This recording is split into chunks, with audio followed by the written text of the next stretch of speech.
እቺን የምስለች ጀግና ሞት ማትፈራ ማንንም ማሰማ ለእውነት ምትሞት ጋዜጠኛ አስገድሏት። መኪናዋ ላይ ቦምብ አድርገው ባለስልጣናቶች አስገድሏት። ይህ ታሪክ የሚጀምረው ታዲያ በ1903 ነው እንደ ውጮች አቆጣጠር ከ100 ዓመት በፊት ማለት ነው። በማን? በዚህ ሰውዬ ቴዲ ይባላል። ቴዲ የአሜሪካ ዋና ፕሬዚዳንት ነበረ በዛን ጊዜ። በዛም ሰዓት ታዲያ አትላንቲክ እና ፓሲፊክ ኦሽን የተለያዩ ነበሩ። እዚህ ጋር ካርታው ላይ እንደምታዩት ማለት ነው። አትላንቲክ በዛ ጋር ነው፣ ፓሲፊክ በዚህ በኩል ነው። የሚያገናኛቸው መንገድ አልነበረም። ታዲያ ግን ቴዲ ወይም ደግሞ ፕሬዚዳንቱ ምን ብሎ አሰበ? ይህን ውቅያኖስ ፓናማ ላይ መስመር ሰርተን ማገናኘት አለብናል። ምክንያቱም በጣም ብዙ ሺህ ጥቅም ነው የሚጠቅም። አንድ መርከብ በዛ በኩል ለመሄድ እዛ ዞሮ ነው የሚመለሰው። ግን ፓናማ በኩል መስመር ከተሰራ በዛች ጋር አቋርጦ ያልፋል። መንገዱ ጊዜው አይገናኝም ማለት ነው። ታዲያም ቴድ ፕሬዚዳንቱ ምን ያደርጋል? ኮሎምቢያዎችን ይወቅሳል። ለምን? ፓናማ በኮሎምቢያ ውስጥ ስለሚገኝ ማለት ነው። እናንተ ሰነፎች ይህን መስመር ክፈቱ፣ ተጠቀሙበት ምናምን አላቸው። በጊዜውም እነሱ ሳይሰሩ ስለቀሩ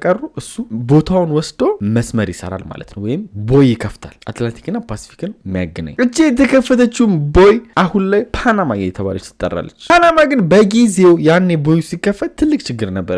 የምን? የብር። መንግስት ደግሞ አብዛኛውን ጊዜ ብር ለማግኘት ምንድን ነው የሚጠቀመው? ታክስ ነው። ይሄንን ታክስ ደግሞ እነሱ የፈለጉት በዛ በኩል በሚያልፈው መርከቦች እዛ ላይ ታክስ እየጣሉ ለህዝባቸው ደግሞ ታክስ ነፃ እያደረጉ ለመንቀሳቀስ ነበር ያሰቡት። እንዴና ይሄ ከመኪና ፍንዳታ ጋር ከጋዜጠኛዋ ጋር ምን ያገናኘዋል? ጋዜጠኛዋ እኮ የዚህ ዘመን ሰው ነች ካላችሁ ችግር የለም። ታሪኩ እንዴት እንደሚገናኝ አሳያችኋለሁ። ትንሽ አሁን ጊዜውን ከነበረበት ከ1903 ወደ 70 ዓመት ምናምን ጨምረንበት ወደ 1977 ልውሰዳችሁ እንደ ፈረንጆች አቆጣጠር። በዚህ ሰዓት ታዲያ አንድ የጀርመን ጠበቃ ህግ ይፈጥራል። ምን አይነት ህግ? በታክሱ ላይ በተመለከተ። ምክንያቱ ደግሞ ያ ታክስ ብዙ የማጭበርበሪያ መንገዶችን ከፍቷል። ይሄ ጠበቃ ደግሞ ትንሽ ይሻላል ብሎ ያሰበውን ነገር ነበር የፈጠረው። በጊዜውም እያሳደገ የነበረው ዋነኝነት ለህዝቡ ሳይሆን ለባለስልጣኖቹ ነበረ። ይህንንም ለማሻሻል ነበረ አንዳንድ ህግ ያወጣው። ግን እንደዛም ሆኖ ታክስ ይምታታል። ብዙም የለወጠው ነገር የለም ለመለወጥ ቢሞክርም ማለት ነው። አሁን ደግሞ ወደ 2016 ላምጣችሁ። በጣም ትልቅ ክስተት የተፈጠረበት ምንድነው? አንድ ሀከር የመንግስት መረጃን ስንት ብር እንደሚያገኝ ፓናማ ውስጥ የትኛው ባለስልጣን ስንት ችግር እንዳለበት ያሉትን የአንዳንድ በቃ ማይሆኑ ችግሮችን ሀከር ለህዝቡ በተነው ይህንን መረጃ። ይህ ደግሞ ለነዚህ ባለስልጣናቶች ጥሩ እንዳልሆነ ያውቁታል። በጣም አበሳጫቸው። በዚህ ሊስት ውስጥ በነገራችን ላይ በጣም አለማችን ላይ ታዋቂ የሚባሉ በጣም ተጽዕኖ ፈጣሪ የሚባሉ ሰዎች ሁሉ አሉበት። በዛ ላይ ደግሞ ይሄንን መረጃቸውን ደግሞ ትንሽ እንኳን ላውጣ ካላችሁ በደንብ ላሙቀው ካላችሁ ሰው እስከ መግደል ድረስ ነው የሚሄዱት። ግን አንዴ ስለነሱ ቆም እናደርግና ስለዛች ጀግና ደግሞ ጋዜጠኛ ልንገራችሁ። ስሟ ዴፍኒ ይባላል። ዴፍኒ የምትኖረው እንግዲህ ትንሽ ደሴት ማልታ ላይ ነው። በጣም የምትታወቅበትም ደግሞ ለባለስልጣናቶች፣ ለተለያዩ ሰዎች ተደብቀው ችግር ለሚፈጥሩ ሰዎች ሙሉ ማጋለጥ ነው። ምንም ሳትፈራ እዛች ትንሽ ደሴት ላይ ሁሉ ማይፈራት የለም። ጉቦ ሲባል አፋጣችኋለች። ባለስልጣን ካለ ደግሞ ጉቦ መኖሩ የታወቀ ነው። እና እሷን ማይፈራት ባለስልጣን የለም እዛች ደሴት ላይ ማለት ነው። ምንም አይነት ነገር ይምጣ ማጋፈጥ ነው ስራዋ። በነገራችን ላይ እኚህ ሰዎች ስልጣን ስላላቸው ቤቷ ቀጥ ብለው ሄዶ ያስፈራሯታል። ምንም ባላጠፋችሁ ሁሉ ክስ ይልኩባታል። የሆነ ሰዓት ደግሞ እሷ በሌለችበት ቤቷ ገብተው ውሻዋን ሁሉ የራሷን ገለውባታል። እንዲሁም ደግሞ በተኛችበት በተደጋጋሚ ቤቷን ሙሉ ለሙሉ ለማቃጠል ተሞክሯል። በተደጋጋሚ ማለት ነው። ዴፍኒ ነገሮች ስታይ ምን አለች? አይ በቃኝ ወጣለሁ አላለች። አሰማችሁ። እሷ ጋር ያለው እውነት ነው። እውነትን አጋልጣለሁ የምትል ሰው ነች። ምን የምትፈራው ነገር የለም። ይህን ነገር ስታጋልጥ በነገራችን ላይ የራሷ ዌብሳይት አላት። የራሷ ዌብሳይቷ ላይ እየገባች ድቅድቅ አድርጋ ምጽፈው ያንን ምጽፈውን ደግሞ እያንዳንዱ ሰው ነበር የሚያየው። እንታቀርበውም ደግሞ ከመረጃ ጋር ስለነበረ ከትልቅ እስከ ትንሽ ነው ቁጭ ብሎ የሚያየው። ታዲያም በቃ በእንደዚህ አይነት ሁኔታ እያለ ነው 2016 ላይ ሀከሮች ስለ ፓናማ ባለስልጣኖች እንዳለ ዝርግፍ ያደረጉት ማለት ነው። እሷ በዛ በኩል እንደዚያ ይሰራች ማለት ነው። የፓናማዎቹ ባለስልጣን ደግሞ ምን ብያችሁ ነበር ቅድም? ትንሽ እንኳን መረጃውን ገነን ካረጋችሁት ቀጥታ ነው የሚገሏችሁ። ቀላል የሚባል ሰው አልነበሩ። ኢቭን ድራግ ዲለሮች ሁሉ ነበሩበት እዛ ውስጥ ማለት ነው። ማለትም መንግስት ሁሉ ከነሱ ጋር እንደሚሰራ ነው መረጃ ወጣው። ድራግ ዲለር ማለት እጽ አዘዋዋሪዎች ማለት ነው። እና ምን ያክል አስፈሪ እንደሆነ መገመት አይከብዳችሁም። ታዲያ አሁን ጥያቄው ምንድን ነው? እንዴት ተገናኘ ነው ማልታና ፓናማ? አንዳንድ የማልታ የመንግስት አባላቶች ከዚህ ከፓናማ መንግስት ጋር ተሰባጥረው የሚሰሩት ወንጀሎች አሉ። እሷ ደግሞ ይሄንን መረጃ ስታገኝ ቀጥታ ዌብሳይቷ ላይ ፓናማ ላይ ከወጣው መረጃ ጋር የኛ ሀገር ሰዎችም እጃቸው አለ ያለ በመረጃ ማቅረብ ጀመረች። የሚገርመው ደግሞ ይሄንን ነገር ስጀምረው እነዛ ሀከሮች ተጨማሪ መረጃ ሁሉ መላክ ጀመሩ ለእሷ ማለት ነው። ከዛስ እሷ እንደተለመደው እኚህ መረጃዎች መቸክቸክ ጀመረች። ዌብሳይቷ ላይ የገባች መጻፍ ከነ መረጃው ደክ እያደረገች ማስቀመጥ ጀመረች። ኢቭን በዚህ ማጭበርበርና በዚህ ሁኔታ ውስጥ ዋናው የፓልማ ፕራይም ሚኒስተሩ ራሱ ተሳትፎ ነበር። እሱን ሁሉ አጋለጠችው።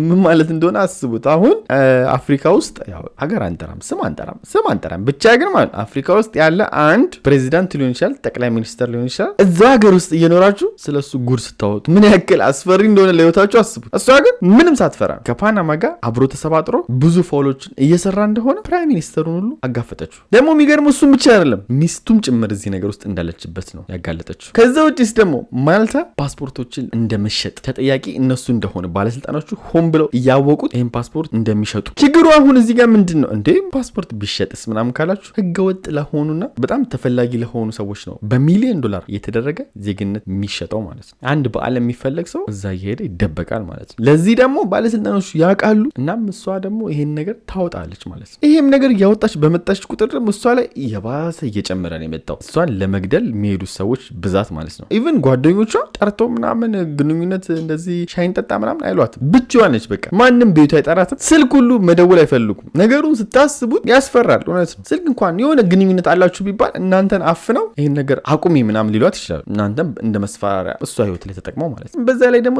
ባለስልጣን ናቸው፣ ምንም ማድረግ ይችላሉ። ሰውን ቢፈራ አይደንቅም። ግን የሚያሳዝነው ብቻዋን መሆኗል። ማንም ከጎኗ የለም። በቃ ለብቻዋ ነው የምትጋፈጠው። ከሱም ብሶ ደግሞ የሚገርመው ነገር የሆነ ቦታ ካፌ ቁጭ ትበል፣ ፖሊስ መጥቶ ካፌውን ውር ያደርገዋል። ልክ እንዴት ነው አማጺ ወይ የሆነ ነገር እንዳለ ግርግር ይፈጥራሉ። በቃ ተልከው ይመጣሉ። እሷ እዛ ነች ተብሎ ልክ ፈንጂና ቦምብ እንደተጠመደበት በቃ ግር ብለው ይመጣሉ እዛ ካፌ። በቃ ከማህበረሰቡ እንድትነጠል ነው የሚያደርጓት። ገባችሁ? አሁን የትም ስትሄድ ኖ አትገቢም እንድትባል ለምን ተጠቀመች ምናምን ብለው ተጽዕኖ ይፈጥራሉ። በቃ የትም ስትሄድ ይሄ ነገር ደግሞ ዴፊኒ ላይ ትንሽ ተጽዕኖ መፍጠር ጀመረ። በቃ ውስጧ ትንሽ መፍራት ጀመረ። በደብዳቤ የሚመጣ ላት እንዳለ እንገልሻለን ነው። ህጉ ጋር ከሄዳችሁ ደግሞ 47 የሚሆን ክስ ተከፍቶባታል። ግን 47ቱም ክሶች ፌል አድርገዋል። መረጃ የለም ተብሎ። ግን አስቡት አንድ ሰው ላይ 47 ክስ መክፈት ማለት ወገን በጣም ብዙ ነው። ለሱ ሁሉ ግን መረጃ የላችሁም ተብሎ ውድቅ ሆኖባቸዋል። እናም በቃ እኚህ ነገሮች ተጽዕኖ ቢፈጥርባትም እሷ ግን በቃ ቀጠለችበት። ይሄንን ማጋፈጡን ማወጣጣት ነው። ግን የሆነ ቀን 2017 ላይ እንደተለመደው ዌብሳይቷ ላይ አንዳንድ ነገሮችን ጽፋ ወደ መኪናዋ ትሄዳለች። ትንሽም ታዲያ መኪና ውስጥ ገብታ እየነዳች ባለችበት ሰዓት መኪናው ቡም ይፈነዳል። ወዲያውም የፈነዳው እሳቱ ተያያዘና ተቀጣጠለ። በሱ ግን አላቆመም። ድጋሚ ቡም፣ ሁለተኛው ቦምብ ፈነዳ መኪና ውስጥ። ይሄ ደግሞ እሷን እንዳትተርፍ ያደርጋታል። ትሞታለች። ቦምቡም የተጠመደው የነበረው ከመቀመጫዋ ስር ነው፣ ከወንበሯ ማለት ነው። ለዛውም ከውጭ ከመኪና ውጭ አይደለም፣ ከወንበሯ ስር ነው አንደኛው ደግሞ ሞተሩ። ይሄም ትክክለኛ ፎቶ ነው የመኪናው ማለት ነው። እንግዲህ እንዴት ቦምቡ እንዳፈነዳው እንደምታዩት ነው፣ ግልጽ ነው። አሁን ነገሩን ስታስቡት ያጋለጠቻቸው ሰዎች ምን ያክል እንደፈሩ ነው የሚያሳየው። ሲቀጥል ደግሞ የእሷን እውነትም ያሳያል። እውነት ባይሆን ኖሮ አይገሏትም ነበር፣ ሲጀመር ከነ መረጃም ስለምታቀርቡ ማለት ነው። ታዲያም በዚህ ሰዓት ነበር የማልታ ከተማ ሰዎች በጣም ቅሬታ ማሰማት ጀመሩ። እያንዳንዱ እሷ የምታቀርበውን መረጃዎች ያያሉ፣ ይሰማሉ። ወዲያውም ሰላማዊ ሰልፍ መውጣት ጀመሩ። ጉቦኛ መንግስት፣ ሌባ መንግስት እያሉ መውጣት ጀመሩ። የእሷን ፎቶ ይዘው ምን ብለው በቃ የሚገርም ሰላማዊ ሰልፍ ማካሄድ ጀመሩ። ከምንም በላይ ደግሞ ማን ነው ዴፈኔን እንድትሞት ያደረገው? ማን ነው ትእዛዙን የሰጠው? ለዛ ደግሞ ምክንያት የሆነው ምንድን ነው? ብዙዎቹን ስላጋለጠች ማለት ነው። ቀጥታም ነገሩን ራሱ ከፕሬዚዳንቱ ጋር ነው ያገናኙት። ፕሬዚዳንት ልቀቅ፣ ለእሷ መሞት አንተም ተጠያቂ ስለሆን ልቀቅ አሉ። እሱ ላይ ሁሉ ተጽዕኖ መፍጠር ጀመሩ። ይህ ነገርም በቀላሉ አልበረደም። እስከ 2020 ድረስ ሄደ። ታዲያም በ2020 ላይ ከእሷ ሞት በኋላ በሰላማዊ ሰልፍ በምን በቃ ውጥ አድርገው ማመፅ ጀመሩ። ለመንግስት ምንም ሊታዘዙ አልቻሉም። ግብር በአግባቡ አይከፍሉም። ስራ በስርዓት አይሰሩም። ብዙ ተጽዕኖ መፍጠር ሲጀምር ሀገሪቷ ኢኮኖሚም መተራመስ ሲጀምር የማልታ መሪ በቃኝ ብሎ ወረደ ከስልጣን። ምክንያቱም ሰው በቃ አልተቀመጠም። እሱ ከለቀቀ ደግሞ ከትንሽ ቀናቶች በኋላ 3 ወንበዴዎች ተያዙ። 3ቱም ታዲያ ቀጨም ተደርገው የት ነው የምታውቋት ተብለው ሲጠየቁ ምንም አይነት ፐርሰናል ችግር እንደሌለባቸው አጣሩ ማለት ነው ከሷ ጋር። ይህ ማለት ደግሞ ፐርሰናል ወይም የግል ጠብ ከሌለባቸው ኦርደር ተደርገው ነው ማለት ነው። በማ እሱ ነው ጥያቄው። በዚህ ሰውዬ ይህ ሰውዬ ለነሱ $150,000 ከፍሎ ነው እንድትገደል ያደረገው። ይህ ሰውዬ ማን ነው? ባለሀብት ነው። ህገወጥ ስራዎችን የሚሰራ ባለሀብት። ስለሱም ደግሞ በመረጃ እያቀረበች ታወጣ ነበረ ከዚህ በፊት። እሱም ነው ታዲያ $150,000 ከፍሎ መኪና ላይ ቦምብ እንዲጠመድ ያደረገው። ታዲያ ይህ ሰውዬ የት ነው ያለው? መርከቡ ላይ ቁጭ ብሎ ፈታ ዘና እያለ ሄዶ ፖሊሶች ቀጨም ያደረጉታል። ወዲያውም ነገሩ ወደ ፍርድ ቤት ተካሄደ። እነዛ 3ቱ ወንበዴዎች ቦምቡን የጠመዱት 2ቱ 40 ዓመት ተፈረደባቸው፣ አንደኛው 15 ዓመት ብቻ ተፈረደበት። ይህ ነገር ኦርደር ያደረገው ሰውዬ ግን ፍርዱ ሂደት ላይ ነው። ትንሽ ጊዜ ታሰረ፣ ከዛ ተፈታ። የፍርዱ ሂደት አሁንም አላለቀም። ያው ብር ካላችሁ ብዙ ነገር ታመልጣላችሁ። የዛሬው እውነተኛ ታሪካችን ይህን ይመስላል። እንደተለመደው የዛሬ ቪዲዮ ደግሞ 9873 ላይክ ፈልጋለሁ እንዳያልፍ እንደውም ከዛ እንዳያልፍ ስቀል ነው። ለማንኛውም 9000 ላይክ አድርጉ ፈልጋለሁ። የቀረውን እኔ ሞላበታለሁ ግን 9000 ድረሱ እንደማይቆ ሜምበር መሆን ከፈለጋችሁም እንግዲህ ከሰብስክራይብ ጎን ጆይን ምትል ምልክት አለች ጆይን በሉ ቤተሰብ ሁኑ። ወዳችኋለሁ ባይ